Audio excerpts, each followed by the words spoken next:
Monsieur le Président de la République de Gambie, cher frère Adama Barrow, Monsieur le Vice-président de la République de Côte d'Ivoire, Monsieur le Président de l'Assemblée nationale de la République togolaise, Mesdames, Messieurs les chefs de délégation, Monsieur le Président de l'Assemblée nationale, Monsieur le Premier ministre, Mesdames, Messieurs les ministres et secrétaires d'État, Mesdames, Messieurs les membres du corps diplomatique, honorables députés, autorités administratives et locales, Mesdames, Messieurs les descendants des familles des tirailleurs sénégalais, distingués invités, chère population de Thiaroye, Mesdames, Messieurs. À l'entame de mon propos, je voudrais d'abord saluer et remercier le président Adama Barrow d'avoir bien voulu se joindre à nous pour cette commémoration.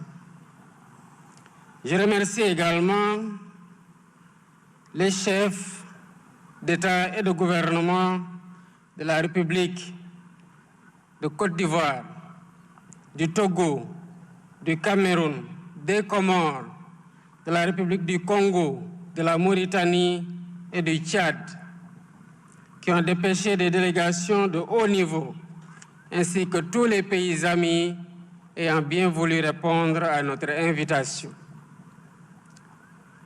Plus qu'un geste protocolaire, votre présence à Thiaroye témoigne d'une conscience africaine qui s'affirme à travers notre histoire partagée qui se reconstruit et notre volonté commune de rendre à nos peuples la vérité qui leur a été longtemps confisquée. En ce jour de recueillement pour la nation, nous sommes réunis sur cette terre meurtrie de Thiaroye pour rappeler que la vérité ne s'efface jamais. Elle finit toujours par réclamer justice. C'est le sens de notre présence ici, pour honorer la mémoire des tirailleurs sénégalais, héros africains venus de divers horizons, qui ont versé leur sang pour la libération de la France. Leur sort fut tragique une fois la mission terminée, puisqu'ils furent brutalement assassinés par l'armée coloniale, leur seul tort étant d'avoir réclamé le paiement de leur dû, la reconnaissance de leur dignité et le respect de la parole donnée. Aujourd'hui encore, nous honorons leur sacrifice et affirmons que leur combat pour la justice et la dignité ne s'effacera jamais de notre mémoire collective. Si le massacre a eu lieu ici, sur le sol sénégalais, le sang versé fut celui de l'Afrique. Dès lors, commémorer Thiaroye, c'est reconnaître que nos destins sont liés. C'est faire de cette tragédie le socle d'une solidarité panafricaine et un pilier de l'avenir que nous construisons. C'est renouveler notre engagement solennel de bâtir une Afrique qui se souvient de son passé pour vivre pleinement son présent et regarder avec confiance son avenir.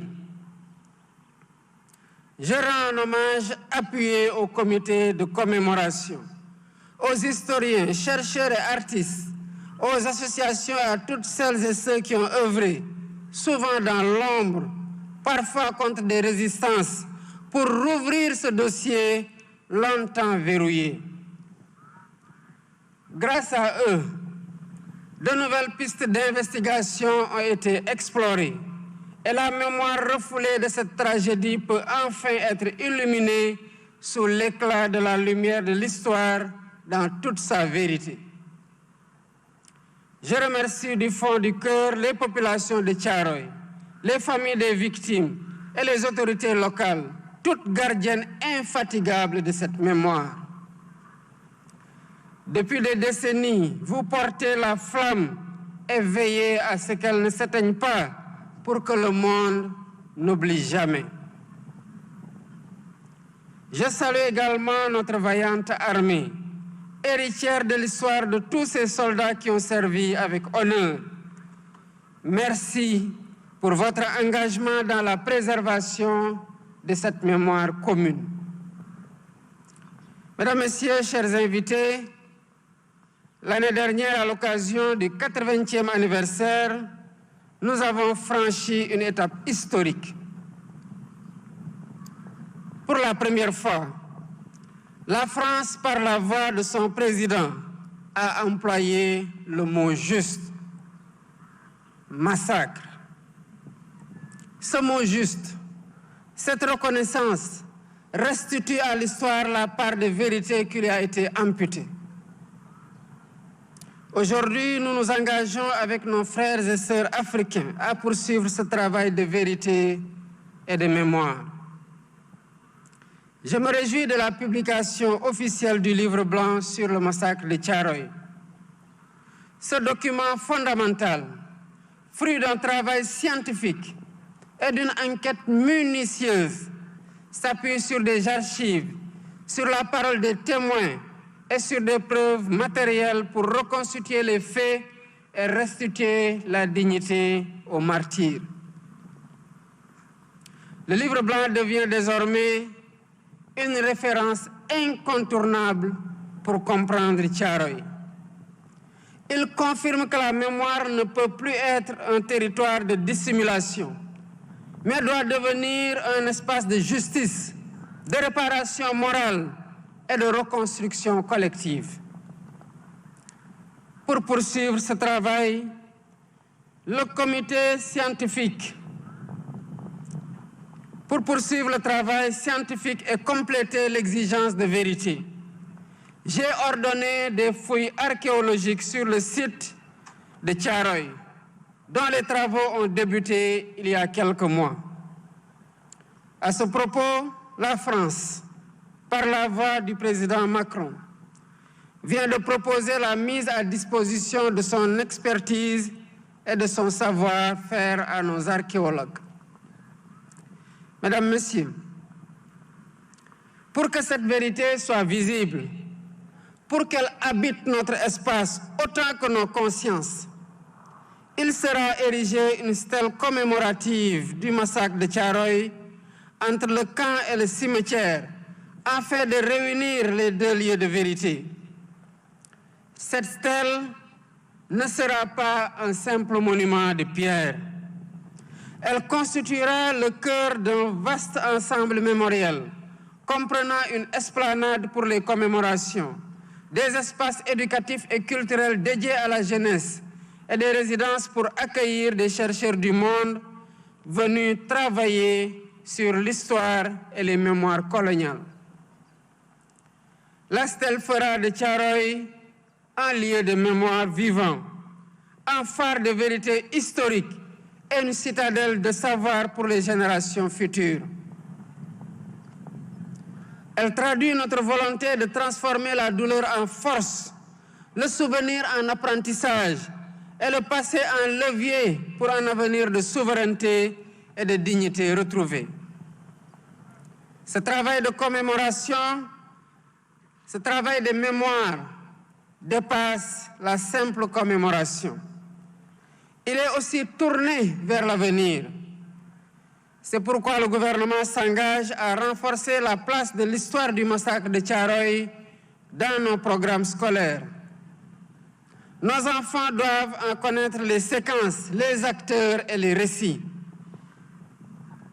Ils doivent comprendre les mécanismes de la domination coloniale et la valeur de la résistance. Cette transmission est le fondement même de notre conscience nationale, de notre citoyenneté et de notre engagement panafricain. Thiaroye n'est pas qu'un fait historique, c'est tout un symbole. Symbole de la violence du système colonial, mais aussi symbole de la résistance africaine et de notre soif irrépressible de liberté et de souveraineté. La dignité n'a pas de prix. La question des réparations et de la justice doit désormais être posée sereinement, mais résolument, dans un dialogue fondé sur la vérité historique et le devoir de justice envers les familles des victimes. En conclusion, le combat pour la mémoire de Thiaroye est un combat pour l'âme du Sénégal et pour l'âme de l'Afrique. Un combat pour que plus jamais un peuple ne soit nié dans son histoire, dans sa dignité et dans son droit même à exister librement. Pour ma part, je ne ménagerai aucun effort dans ce sens, afin que la mémoire de nos martyrs continue de vivre dans notre mémoire collective et celle des générations futures. Vive le Sénégal, vive l'Afrique unie, libre et prospère. Je vous remercie.